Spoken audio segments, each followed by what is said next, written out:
Le premier jour de travail du garde du corps, il remarqua que quelque chose clochait avec le miroir de la cuisine de son patron. D'un côté, une seule couche de verre, double vitrage de l'autre côté. Son instinct lui dit qu'il y avait une caméra espion cachée à l'intérieur. Alors qu'il tendait la main pour vérifier, la gouvernante apparut soudainement et lui demanda ce qu'elle faisait. Lisa s'empressa de prétendre qu'elle avait faim, et qu'elle cherchait de la nourriture. Après que la gouvernante se soit endormie, elle retourna à la cuisine. Effectivement, elle découvrit une caméra espion derrière le miroir, et à l'autre bout de la caméra se trouvait le président du conglomérat. Tous ses faits et gestes étaient surveillés par le président. Ce qui était encore plus terrifiant, c'est qu'il y avait des dizaines de caméras similaires dans la maison. Peu de temps après, elle en découvrit effectivement une autre dans le salon. Cela impressionna beaucoup le président. Lisa avait grandi dans la pauvreté. Sa mère était une joueuse compulsive qui avait emprunté près d'1 milliard de wons au nom de Lisa. Écrasée par les dettes, Lisa cherchait désespérément une issue. Sa seule option était de prendre un emploi pour protéger les riches. Le jour de l'entretien, par des méthodes différentes, elle obtint avec succès la reconnaissance du président.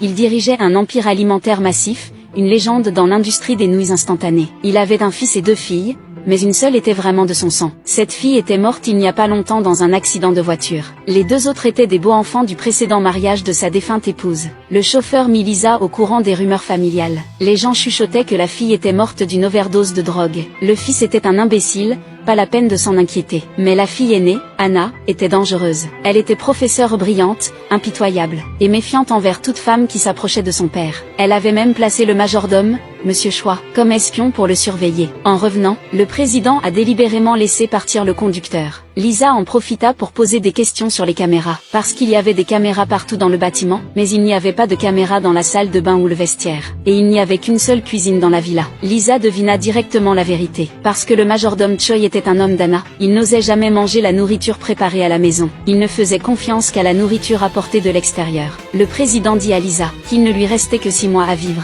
Sa fille avait été tuée par Anna. Alors il voulait se venger d'Anna. Le PDG ouvrit le coffre-fort. Il en sortit une boîte. À l'intérieur se trouvait une bague. Ce que le président dit ensuite stupéfia Lisa.